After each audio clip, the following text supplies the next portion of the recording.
그러므로 우리가 믿음으로 의롭다 하심을 얻었은즉 우리 주 예수 그리스도로 말미암아 하나님으로 더불어 화평을 누리자.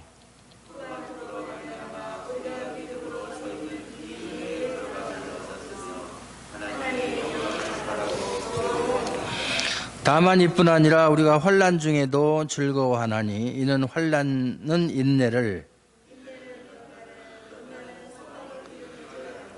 소망이 부끄럽게 아니하면 우리에게 주신 성령으로 말미암아 하나님의 사랑이 우리 마음에 부은 바 됨이니,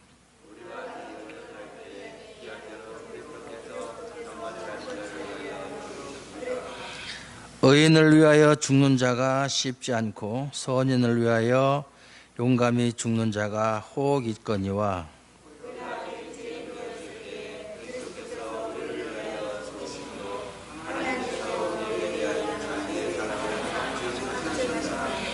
그러면 이제 우리가 그 피를 인하여 의롭다 하심을 얻었은즉 더욱 그로 말미암아 진노하심에서 구원을 얻을 것이니,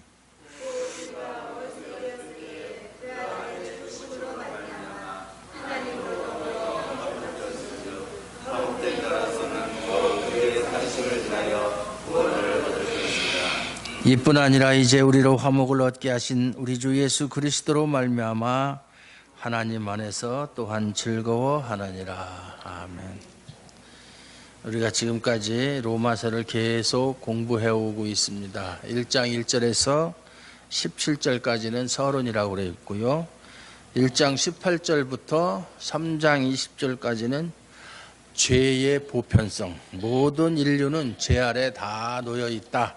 한 사람도 예외자가 없다. 이방인이든 유대인이든 율법을 가지고 있는 사람이든 율법이 없는 사람이든 누구나 다 죄인이다. 그리고 이제 3장 20절 이후에는 이제 4장 25절, 4장의 마지막 절까지는 의롭다 하심을 얻는 방법이 무엇이냐, 어떻게 하나님 앞에 의롭다함을 얻을 수 있느냐, 아브라함과 다윗의 예를 들어서 설명을 했어요. 바울이 예수 그리스도로 말미암아 예수 그리스도를 믿는 믿음을 통해서 의롭다함을 얻을 수 있다. 다른 방법은 없다. 그 칭의, 이신칭의죠. 이신득이라고도 하고 이신칭의, 믿음으로 의롭다함을 얻는다. 만약에 예수를 믿는다고 하는 사람이 하나님으로부터 의롭다함을 받지 못했다. 하나님께 의롭다고 여김을 받지 못했다. 그건 엄청난 비극이죠. 뭐 있을 수 없는 얘기예요. 그러면 뭘 믿어야 되며 무엇을 믿었으며 그 믿음의 결과라는 것이 너무나 황당한 거예요. 그래서 오늘은 이제 뭐냐면은 믿음으로 우리가 하나님 앞에 의롭다함을 얻었는데, 그런 의롭다함을 얻었으면 그 결과는 어떤 것이냐? 다시 말해서 칭의의 결과 또는 칭의의 열매, 그것은 무엇이냐? 왜 우리가 의롭다함을 받아야 되고 의롭다함을 받은 사람은 어떤 결과가 발생하느냐? 그걸 알아야 되죠. 그래야 의롭다함에 대한 감사가 있을 것이고 하나님께서 나를 의롭다라고 하신 것에 대해서 정말 말할 수 없는 감사와 찬양을 하나님께 돌려드릴 수밖에 없다. 그 마음을 알아야 되죠. 내가 살았다. 어떻게 살았느냐? 불 가운데서 살아났다. 화재 현장에서 소방대원이 나를 구해줬느냐? 어떠한 지나가는 사람이 나를 구해줬느냐? 그걸 알아야 그 사람한테 감사하고 고마워할 거 아니에요. 그래서 5장 1절은 어떻게 시작하느냐면 그러므로 이렇게 시작하면 그러므로, 이 그러므로라고 하는 말이 어디에 걸리는 말이냐, 뭐 학자들마다 약간의 차이는 있지만 3장 21절에서 4장 25절까지를 다 통해서 하는 말이다. 가깝게는 뭐 4장 22절 이후를 얘기하는 것이다. 어쨌거나 예수 그리스도를 통해서 우리가 의롭다함을 받았다. 그 얘기예요, 결론은. 그러므로 우리가 예수 그리스도를 믿음으로 의롭다 하심을 받았다면, 받았으니까 우리가 믿음으로 의롭다심을 얻었은즉 똑같은 소리죠. 우리 주 예수 그리스도로 말미암아 하나님으로 더불어 화평을 누리자. 그러니까 의롭다함을 받은 사람에게 찾아오는 첫 번째 결과가 뭐냐면 하나님과의 화평이다. 하나님은 예수 그리스도는 사람과 하나님 사이의 중보자이시다. 중보자는 한 분밖에 없죠. 중보. 중보 기도라는 말들을 많이 하는데 한 10여 년 전에 10년도 훨씬 넘었죠? 아니요, 10여 년이 한 15년 전에 제가 안동노예에 있을 때 노예에다가 중보 기도라는 말은 비성경적인 얘기다라고 건의를 했어요. 이 말 쓰지 말자. 그랬더니 다 중보 기도라는 말, 지금도 뭐 중보 기도라는 말을 너무나 많이 쓰는데 왜 그게 아니냐고 제 말을 들으려고도 하지 않아요. 계속 시간 있을 때마다 얘기했죠. 그래가지고 한 2, 3년 전에 그것이 어떻게 돼가지고 우리 총회에서 중보 기도라는 말을 사용하지 않기로 결의를 했어요. 왜냐하면 중보자가 한 분밖에 없는데 중보 기도란 중보자가 하는 기도를 중보 기도라고 하는 거예요. 우리가 하나님과 어떤 사람 사이에서 기도를 할 수 있어요? 못 하는 거예요. 그건 할 수가 없어요. 똑같은 사람이 어떻게 사람을 위해서 하나님께 기도해요? 물론 이제 성경에 보면 도고라는 말이 있어요. 타인을 위한 기도. 타인을 위한 기도와 중보기도라는 말은 다른 말이에요. 같은 말이 아니에요. 중보기도는 뭐 지금 그것을 설명하는 시간은 아니니까 간단하게 넘어가겠지만 중보자이신 예수님만이 하나님이시고 사람이신 예수님만이 하나님을 대신해서 또는 사람을 대신해서 중간에서 그렇게 하실 수 있는 사역이다. 그게 중보기도다. 그러니까 우리 인간은 중보기도를 할 자격이 없다. 뭐 그것만 알고 계시면 돼요. 어쨌든 총회에서 결정이 났어요. 그래서 제가 이겼어요. 결국은. 얼마나 기쁜지 몰라요. 고집이 통했어요. 근데 지금도 그랬음에도 불구하고 지금도 우리 교단에 속한 많은 교회들에서 중보기도라는 말 여전히 해요. 중보기도팀. 뭐 중보기도회. 안 되는 건 안 되는 거야. 아무리 뭐 총회에서 뭐라고 했어도 너는 해라. 나는 나대로 간다. 뭐 할 수 없죠. 뭐 그거야. 그런데 오늘 말씀이 뭐냐면 우리가 의롭다함을 얻으면 중보자이신 예수 그리스도를 통해서 하나님과 화해하는 하나님과 화목하게 되었다. 이것처럼 놀라운 일이 없어요. 우리는 원래 어떤 사람이에요? 하나님과 원수되었던 사람. 그래서 하나님의 진노 아래 떨어져서 도저히 우리 힘으로는 이 세상에서 아무런 소망을 바라볼 수 없는 절망 가운데 있는 비참한 그런 처지인데 하나님과 화목하게 되었다? 하나님과 평화의 관계가 되었다? 이거는 정말 기적 중에 기적이죠. 우리가 말이죠. 어떤 아주 높은 권력을 가지고 있는 사람, 뭐 회사에 다니는 사람 같으면 회사의 뭐 사장이나 그 위에 회장, 아주 자기가 속해 있는 조직이나 단체에서 제일 꼭대기 있는 사람이 자기를 아주 미워한다. 뭐 군대 생활을 해본 사람은 그런 거 알겠지만 아주 높은 사람한테 찍혔다. 쉽게 얘기해서. 정말 괴로운 거예요. 아주 자살하거나 탈령을 하거나 뭐 그 방법밖에는 달리 다른 방법이 없을 정도로 그렇게. 그런데 그 사람하고 그 사람이 나에 대한 모든 미움을 다 풀어버리고 이제는 정오의 대상에서 사랑의 대상으로 내가 변해버렸다? 이거야말로 뭐 하늘을 날아갈 듯한 기분 아니에요? 가장 높으신 하나님과 화해를 했다. 내가 어떤 자격이 있어서 화해를 한 것이 아니라 하나님께서 예수 그리스도의 의를 보시고 예수 그리스도 때문에 야 이제 우리 평화의 관계를 누리자. 남북한이 서로 항상 대치 관계에 있어서 그냥 시간만 나면 욕하고 헐뜯고 괴롭히고 그런 관계가 아니라 이제는 정말 함께 손잡고 참 평화의 시대를 열어가자 하는 것처럼 그럴 날이 언제 올지 모르겠지만 그렇게 하나님과 화평의 관계를 누리게 되었다. 로마서 8장 1절에 2절에서도 보면 그러므로 하나님과 화목된 자로서는 그러므로 그리스도 예수 안에 있는 자에게는 결코 정죄함이 없다.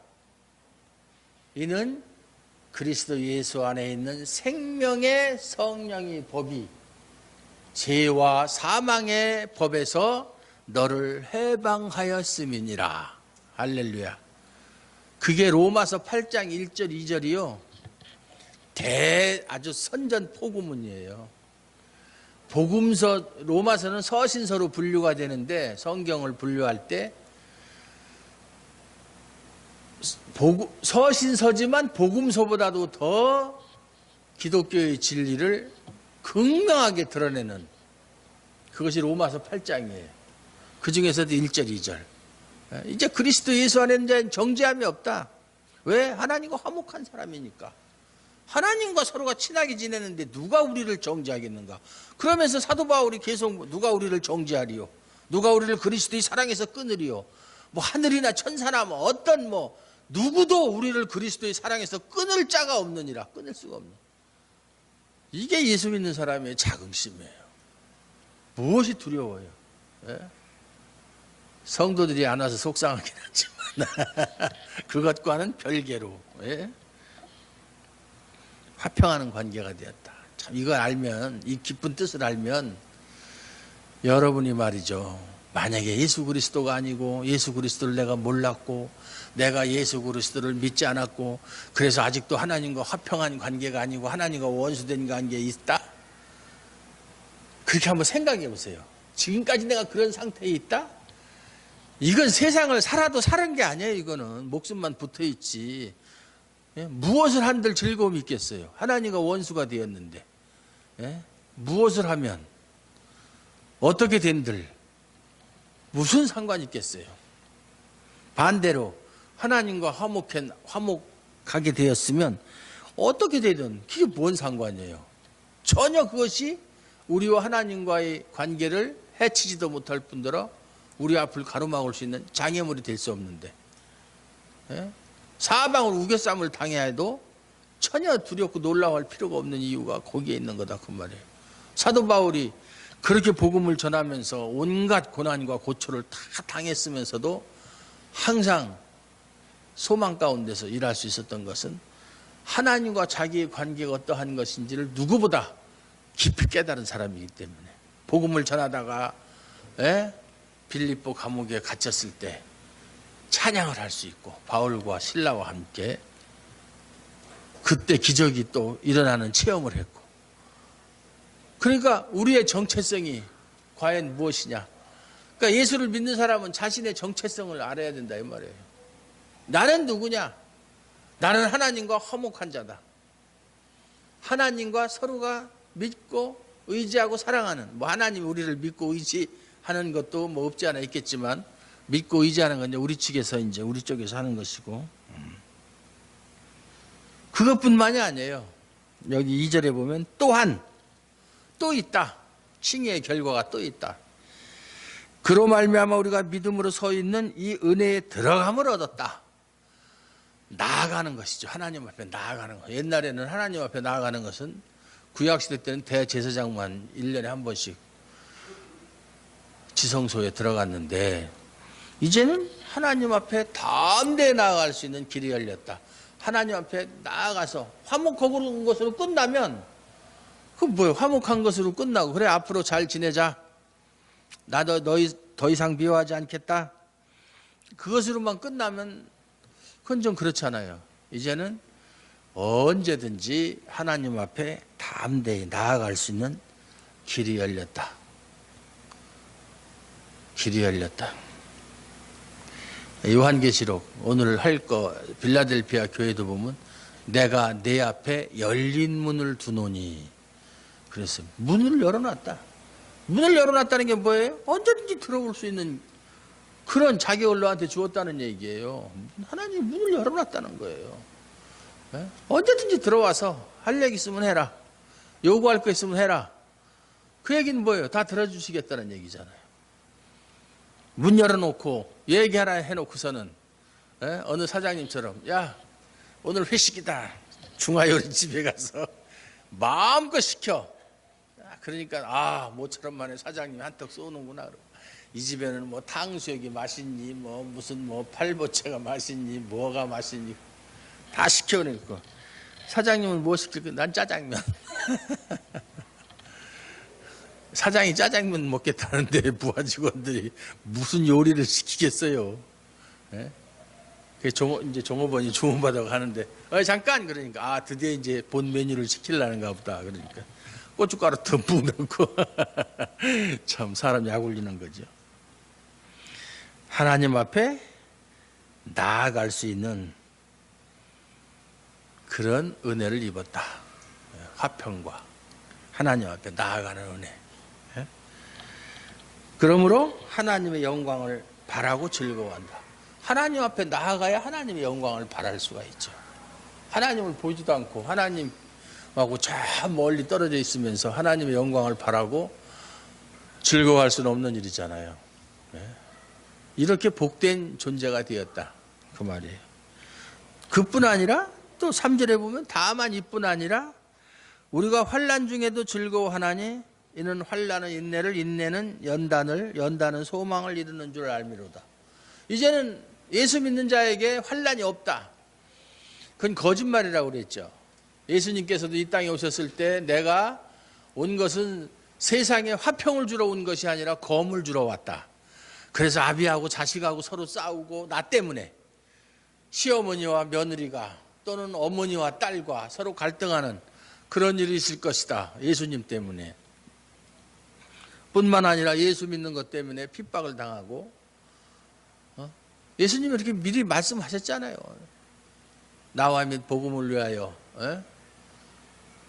전토를 벌인 자는 집이나 형제나 자매나 부모나 전토를 벌인 자는 금생에 핍박을 겸하여 받고 내세에 영생을 받지 못할 자가 없느니라. 핍박 받는다고 그랬어요. 예수 믿는 사람 핍박 받는다고 그랬고 환난 당한다고 그랬어요. 물론 환난 그러면 우리가 요한계시록에서 말하는 7년 대환란, 7년 대환란이라는 건 없어요. 그 나중에 설명하겠지만 이따가 사람들이 7년 대환란, 전 3년 반, 후 3년 반 그 껴 맞춰가지고 말이죠. 뭐 다니엘서에 나오는 70일에 해가지고 7년 반에 7년 대환란?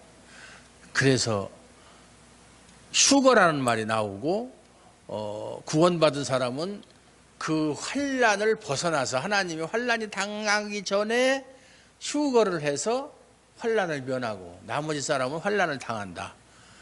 참 그런 소리 저도 많이 들었는데 그건 엉터리예요. 그건 그렇게 성경을 자의적으로 해석하면 안 되는 건데 그렇게 생각하는 사람들이 지금도 많이 있어요. 그건 나중에 이따 오해하고. 환란 중에도 우리가 즐거워할 수 있다. 아까 얘기한 대로 하나님과 화목하고 하나님께 언제든지 들어갈 수 있는 자격을 얻은 사람은 그까지 우리가 인생에서 당하는 환란 그 잠시 잠깐인 건데 그게 뭐가 그렇게 두려워요? 아무것도 두려울 게 없어요.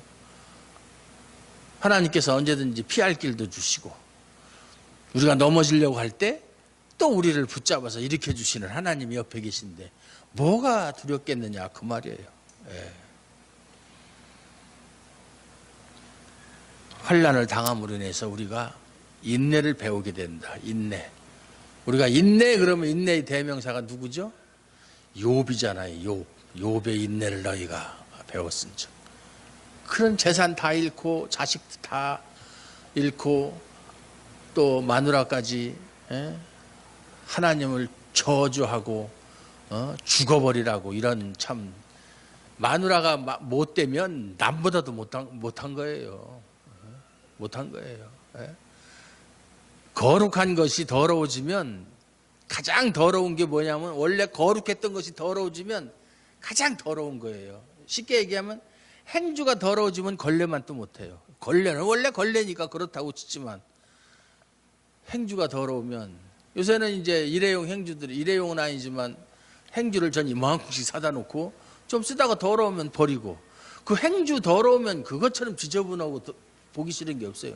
버리고 또 새 거 쓰고 새 거 쓰고 뭐 이만큼이라 돈 10,000원 정도밖에 안 하니까. 예. 옛날에야 몇 번씩 삶아서 쓰고 뭐 별짓 다 했지만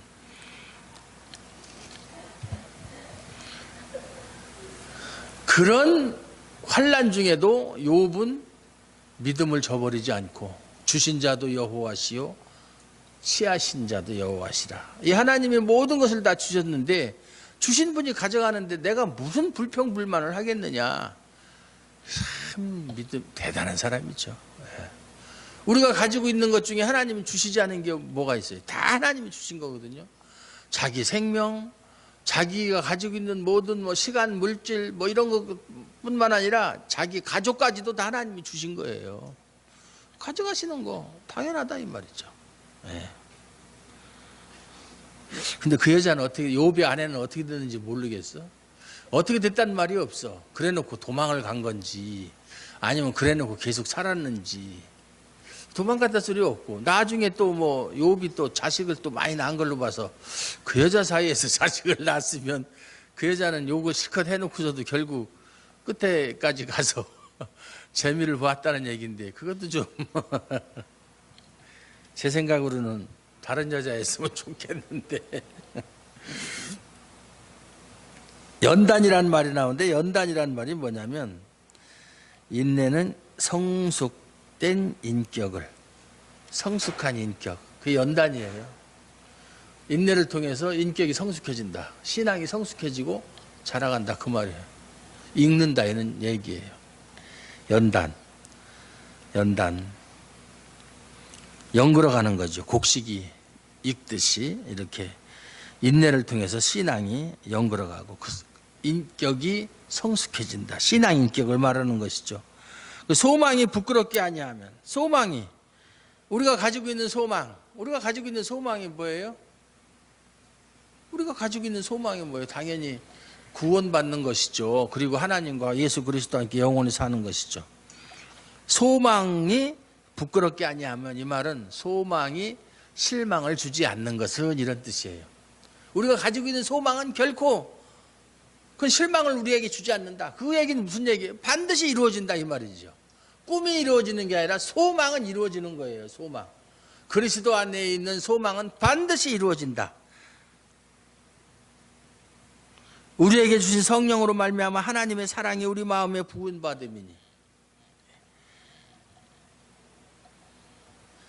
하나님께서 예수 그리스도를 우리를 위해서 죽게 하실 때 우리가 아주 경건할 때 정말 하나님 마음에 쏙 들었을 때 그걸 보시고 야 쟤를 보니까 쟤를 그냥 두면 안 되겠다. 구원해야 되겠다.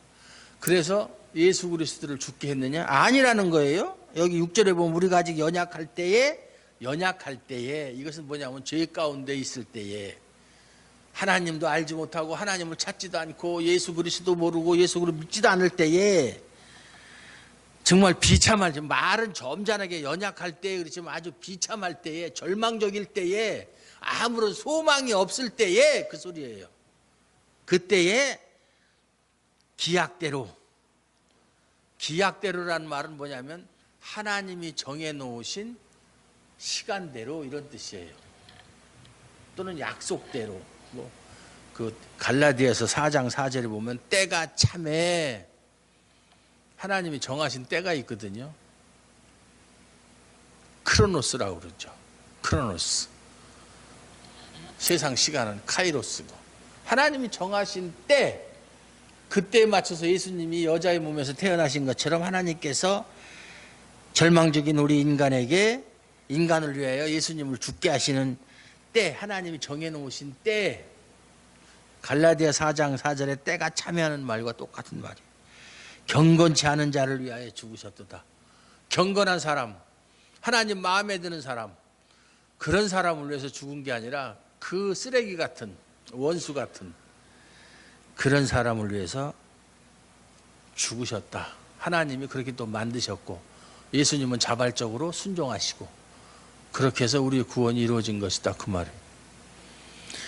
우리가 그냥 단순하게 우리는 예수 믿고 구원받았다 하는 것으로 끝나지만 우리의 구원을 위해서 하나님과 예수 그리스도가 어떠한 일을 하셨는지를 알게 되면 정말 하나님 앞에서 아무 입을 벌리고 닫을 수가 없어요.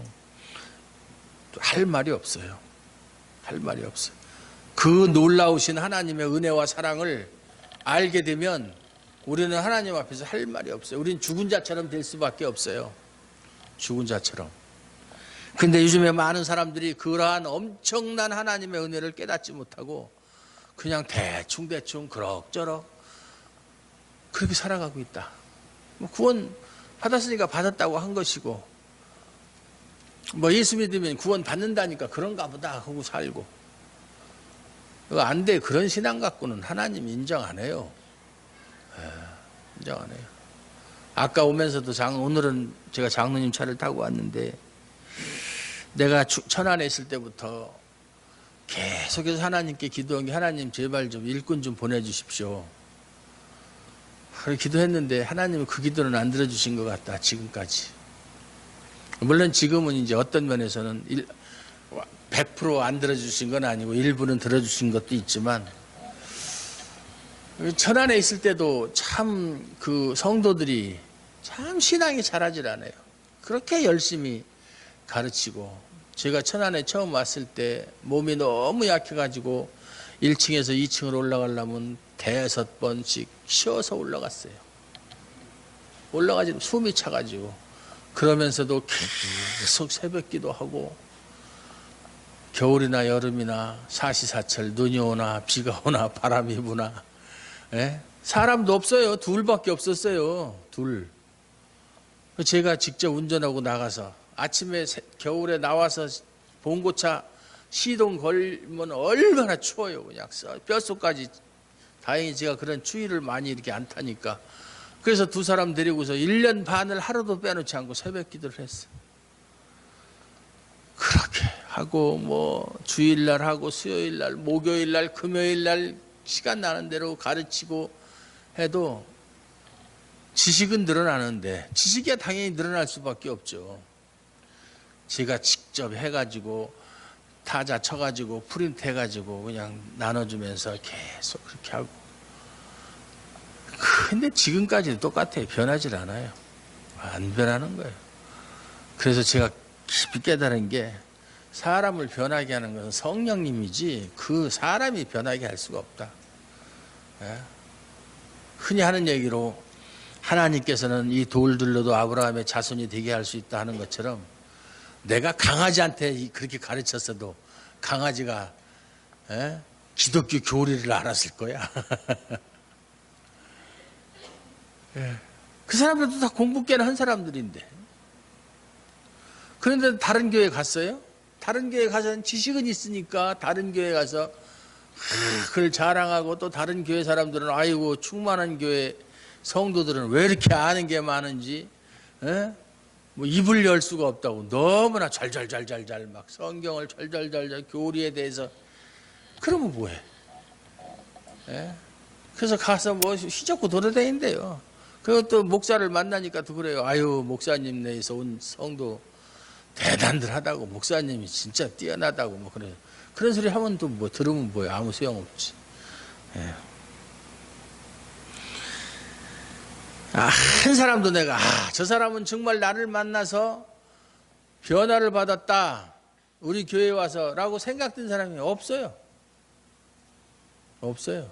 장로님이야 원래부터 신앙이 좋았으니까, 우리 교회 오기 전에도 좋았으니까 얘기할 거 없어요.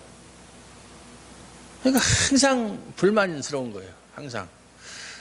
하나님께서 내가 목사를 한다고 그랬나, 안 한다는 사람 왜 억지로 잡아다가 시켜놓고, 그랬으면 좀 사람들이 좀 늘어나고, 사람들이 변화하고 이런 모습을 보고 좀 즐거움이라도 느끼게 해야지. 그런 것도 없으면서 내가 하나님한테 밥을 달라고 그랬어, 옷을 달라고 그랬어, 요구하는 것도 없는데. 그런 면에서의 불만이 많이 있었어요. 지금도 없지 않아 있지만. 의인을 위하여 죽는 자가 쉽지 않고 선인을 위하여 용감히 죽는 자가 호흡거니와, 우리가 아직 죄인 되었을 때에 그리스도께서 우리를 위하여 죽으심으로 하나님께서 우리에 대한 자기 사랑을 확증하셨느니라, 확인하셨느니라 해야 돼요. 확인하셨느니라. 우리 이 옛날 성경의 어려운 확정이라는 말보다 확인하셨느니라. 우리가 아직 죄인 되었을 때, 이게 연약할 때예요. 죄인이었을 때, 하나님을 알지 못할 때, 소망이 없을 때, 비참할 때, 절망적일 때 일술이에요. 그리스도께서 우리를 위하여 죽으심으로 그렇게 죽게 하셨다는 것은 하나님이 우리를 사랑하시기 때문에 그런 거 아니냐. 그것으로 예수 그리스도가 우리가 죄인 되었을 때 죽으심으로 하나님께서 우리에 대한 사랑을 확인하지 않았느냐. 그거 보면 하나님이 우리를 얼마나 사랑했다는 걸 알 수 있지 않느냐. 그 말이에요. 이스라엘 백성이 애굽에서 구원받고 나서 하나님께 예배를 드리고 모세가 바로에게 가서 우리 백성을 보내라. 내 백성을 보내라. 너희들 어디 가려고 그러냐? 그러니까 우리가 한 사흘길쯤 광야로 나가서 하나님께 제사를 드리고자 하노라. 그렇게 얘기했어요. 죄에서의 해방의 목적은 하나님께 예배하기 위해서예요. 하나님께 예배하는 것은 구원받은 사람만이 드리는 특권이에요. 구원받지 못한 사람은 예배를 드릴 수도 없거니와 드려도 하나님이 받지도 않아요. 기도도 마찬가지고 헌금도 마찬가지고. 그저 헌금을 강요하지 않는 이유가 하나님이 사랑하지 않는 사람이 헌금 내는 것은 교회는 좀 보탬이 될지 모르지만 하나님은 거기에 전혀 관심이 없다. 그런 돈 받아서 뭐해? 그렇다고 그 돈 다 제가 쓰는 것도 아닌데 제가 써도 그런 돈은 싫어요. 그래서 옛날부터 뭐 예를 들어서 누가 땅을 샀다. 땅을 샀는데 재수가 좋아가지고 땅값이 팍 올랐다. 그런 돈, 그런 헌금 오지 말라고 그랬어요. 그걸 뭐 물론 의도적으로 투기해서 한 것이 아니라면 상관이 없지만 의도적으로 투기할 목적으로 뭐 한 거.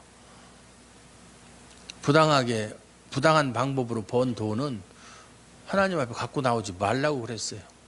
소용없다고. 내가 개인적으로 주면 쓸 수도 몰라.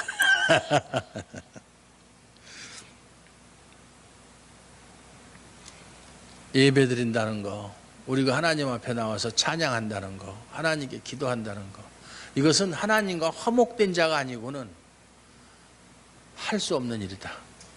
네? 하나님의 놀라우신 은총을 받지 않은 자는 감히 생각도 못할 일이다. 예배가 그래서 소중한 거예요. 예배를 소홀히 하게 되면 인생에서 실패하는 거예요. 실패하는 거예요. 그러면 이제 우리가 그 피를 인하여 의롭다 하심을 얻었은지, 그 피를 인하여 성경에 보면 히브리서 9장 22절에 보면 피 흘림이 없은즉 사함도 없느니라. 그 피라고 하는 것은 생명을 말하는 거예요. 그래서 구약 시대에 보면 동물을 피를 먹지 말라. 생명이 그 피에 있음이라. 그래서 그리스도의 피 하면 그리스도의 생명을 얘기하는 거예요. 예수님이 피 흘리셨다는 것은 예수님이 죽으셨다는 얘기예요. 생명을 놓으셨다, 버리셨다 이 말이에요. 우리가 그 피를 인하여 그는 누구예요? 예수님의 죽으심을 인하여 의롭다 하심을 얻었은즉 더욱 그로 말미암아 진노하심에서 구원을 얻을 것이다. 생각해 보세요. 우리가 연약할 때 하나님께서 우리를 위해서 예수님을 죽게 하셨다면, 네? 하나님께서 가장 사랑하시는 존재가 예수님이신데 그 사랑하는 독생자를 우리를 위해서 내어주시니까 성경에 있는 대로 어찌 그 아들과 함께 모든 것을 우리에게 후사로 주시지 않겠느냐. 무엇인들 아까워하겠어요. 자기 아들도 우리를 위해서 주신 하나님이라면 무엇인들 우리에게 주시지 않겠느냐. 이런 때 할렐루야 해야 되는 건가? 나도 김 목사님 자꾸 닮아가려고 그래. 옮았어. 하나님의 사랑을 우리가 좀 피부로 좀 느끼고 살아야 돼요. 피부로. 관념적으로. 기독교는 관념적으로만 생각하고 이론적으로 생각하는 게 아니라 좀 체험적으로 느끼고 그렇게 살아야 돼요. 체험적으로. 그렇구나. 맞아. 뭐 그렇겠지. 이건 소용이 없어요. 네? 하나님의 사랑을 좀 실질적으로 느끼고 살자. 실질적으로. 예.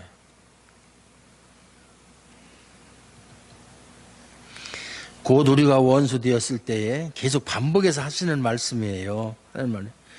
그 아들의 죽으심으로 말미암아 하나님으로 더불어 화목되었은즉 화목된 자로서는 더욱 그의 살으심을 인하여 구원을 얻을 것이니라. 구원에 대해서 구원의 당위성에 대해서 얘기하는 것이죠. 우리가 하나님과 원수 되었을 때 그 아들의 죽으심을 통해서 하나님으로 더불어 화목되었다면 당연히 그 결과는 뭐예요? 구원이라는 얘기죠. 구원. 궁극적인 신앙의 궁극적 결과가 구원이잖아요. 화목된 자로서는 더욱 그의 살으심을 인하여. 근데 이게 원어 성경에는 그의 살으심이라는 말이 생명이라는 조에 이렇게 나와 있어요. 그의 생명을 통하여. 살으심이라는 말이 어떻게 해서 나왔는지 모르겠어요. 원어 성경에는 분명히 생명이라고 나와 있는데 생명. 그의 생명을 인하여 예수 그리스도 안에 있는 영원한 생명을 인하여 구원을 얻을 것이니라. 여기에 이제 이 구원 속에는 영원이라는 말이 포함되어 있는 거예요. 왜? 예수님의 생명이 영원하기 때문에 그 생명으로 인하여 구원을 받은 사람도 영원한 생명을 소유할 수가 있다. 그 말이죠. 예. 그 또한 이뿐 아니라 하는 모든 여기 보면은 1절에서 화평한다고 그랬죠. 2절에서 또한이라고 그랬죠. 3절에서 다만 이뿐 아니라 이렇게 나오는 거, 이런 것들이 다 또 11절에 보면 이뿐 아니라 이런 말씀이 다 칭의의 결과들을 이야기하는 거예요. 우리가 하나님 앞에 의롭다 하심을 얻었을 때에 우리에게 주어지는 열매, 결과, 이것을 이야기하는 것이다. 이제 우리로 화목을 얻게 하신 우리 주 예수 그리스도로 말미암아 하나님 안에서 또한 즐거운, 이 결론이에요. 우리가 이제 하나님으로, 예수를 통해서 하나님으로 화목하고 또 구원을 얻게 되고 그랬으면 우리는 이제 즐거워할 수밖에 없는 존재가 되었다. 그렇잖아요. 뭐 선화를 얻은 것보다, 무엇을 얻은 것보다 더 귀한 것을 우리가 소유했잖아요. 무엇을 소유한, 그 소유한 게 뭐예요? 가장 귀한 게 뭐예요? 영원한 생명이잖아요. 영원한 생명. 이 사람이 태어나서 이 세상에서 7, 80년 모세의 말대로 인생의 연수가 70이요 강건하면 80이라도 그 신속히 날아가니, 신속히 날아가는 화살처럼 날아간다. 그것이 인생의 전부라면 인생처럼 허무한 게 없어요. 짐승은 그걸 못 느끼고 살다가 죽으니까 덜 불쌍해요. 짐승들이 인생은 허무하다. 나는 누구이며 어디서 와서 어디로 가는가, 이런 거 고민하면서 사는 짐승은 없거든요. 아무것도 모르고 살다가 죽으니까 오히려 행복할 수도 있어요. 그냥 무에서 와서 무에서 무로 돌아가는 거니까. 불교에서 말하는 대로 영혼의 세계에서 왔다가 영혼의 세계로 다시 돌아가는. 천지는 유한하고, 천지가 무슨, 천지는 무한하다. 무한하지 않아요. 무한하긴 뭘 무한해. 예수님 오시면 천지도 다 없어진다고 그랬는데 다 끝나는 거예요. 기독교는 종말, 시작 있고 종말이 있어요. 불교는 뱅글뱅글 도르니까 시작도 없고 종말도 없지만, 기독교는 그래서 직선사관이라고 그래요. 직선 쭉 나가다가 시작, 천지창조가 시작이거든요. 그 다음에 예수님의 재림이 끝이란 말이에요. 그 이후에는 없어요. 이 우주의 역사는 없어요. 끝나고 없어지고 새로운 역사, 새하늘과 새 땅에서의 새로운 역사가 있을 뿐이다. 그게 기독교의 역사예요. 역사관이에요. 그런데 이 세상에 살다가 죽으면 그만이다. 보통 사람들이 말하는 식으로. 그렇다면 지금 우리가 살아야 될 이유가 전혀 없어요. 물론 그 사람들은 그래요. 그러니까 살아있는 동안에 더 즐기고 살아야 된다. 즐기고 살면 그게 얼마나 가는데. 요새 뭐 김무성 사위가 뭐 옛날에 마약을 했다고 그래가지고 한참 시끄러운데, 돈 있는 사람들은 돈 가지고 이것저것 다 해도 재미가 없어요. 뭐 술을 아무리 먹고 취해봐도 잠깐이고, 뭐 술이 취하면 항상 취해 있나요? 좀 있으면 깨는데. 저도 마약 사범 수사 많이 해봤는데 저는 마약 만들 줄도 알아요. 히로뽕. 자, 마약에 대해서는 전문가지 저도. 그거 하면은 잠깐 동안 기분 좋아요. 그렇게 해본들 그게 얼마 못 간다. 그러니까 더 자극적인 거, 더 쾌락적인 거 자꾸 이렇게 하다 보니까 그렇게 사람이 이제 망가지는 거예요. 아편은 아마 저도 아편은 많이 봤어요. 옛날에는 아편 우리나라에도 많이 있었거든요. 신기도 하고 그 아편 양귀비. 그래서 딱 이렇게 가운데 대를 치면 하얀 액체가 이렇게 흘러나오는데 그걸 받아가지고 고면 고운 아편이고 그냥 생 거는 그게 갈색으로 변해요. 그것이 이제 생 아편인데 막 어른이고 배 아파서 설사하고 그럴 때 그 기후비계만큼 떼가지고 물에다 끓여서 먹으면 그 즉시 싹 낫는 거예요. 마취제로서는 뭐 그저 뭐 저도 먹어보고 그랬어요. 옛날에 아버지가 어서 구해와가지고 밤톨 많은 거 하나 구해와가지고 그래서 좀 어디 아프다 그러면 그거 조금 떼가지고서 물에다 팔팔 끓여가지고서 아까 꿀차처럼 그래서 마시면 그 즉시로 나서 버리는 거예요. 참 효과는 좋은 거지. 근데 그게 중독이 된다 이 말이에요. 이 세상 우리가 할 수 있는 모든 일을 다 해봐도 영원한 건 하나도 없어요. 지속적인 거는 다 한시적인 거예요. 제한적인 것이고 일시적인 것이고 허무한 것이고 그것이 인생의 전부라면 참 인생은 살 가치가 없어요. 소망이 없어요. 그러나 오늘 5장에서 말하는 하나님으로 더불어 화목한 화평한 그런 존재가 되었고 예수 그리스도의 생명을 인하여 우리가 하나님 안에서 구원을 얻고 그로 말미암아 즐거워하는 존재가 되었다. 이것이 우리의 현재의 모습이다. 나의 현재의 모습이다. 아직 우리에게는 닥쳐오진 않았지만은 반드시 예수님 안에서 우리의 영원한 생명은 보장되어 있다. 이거 생각하면 무엇인들 하나님 앞에서 아까울 게 있겠어요? 아무것도 없어요. 무엇이 그거보다 더 귀한 것이 있겠어요? 가족이 더 귀해요? 돈이 더 귀해요? 명예가? 하나님 앞에서는 귀한 것이 아무것도 없어야 돼요. 어떤 사람이 나는 이것만큼은 하나님한테 양보 못한다 그러면 그 사람은 구원받지 못한 사람이에요.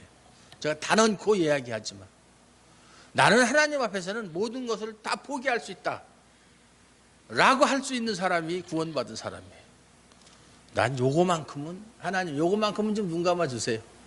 마치 그 아간이 말이죠. 여리고성 점령했을 때 요 정도야 뭐 가져도 괜찮겠죠. 그냥 금덩어리 하나 뭐 이렇게. 이게 이스라엘을 범죄하게 만든 것처럼 자신은 물론이거든요.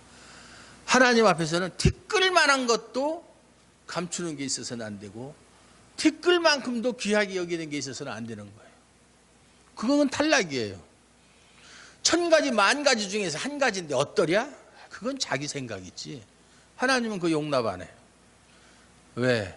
하나님은 절대자이시기 때문에 모든 것의 주인이시기 때문에 이거를 철저히 믿고 모든 것을 하나님 앞에 다 내려놓았을 때 가장 홀가분하고 가장 마음이 편하고 하나님의 자녀다운 그런 기쁨을 누릴 수 있는 거예요. 믿습니까? 이런 기쁨이 여러분의 삶 속에 충만하시기를 주님의 이름으로 축원합니다.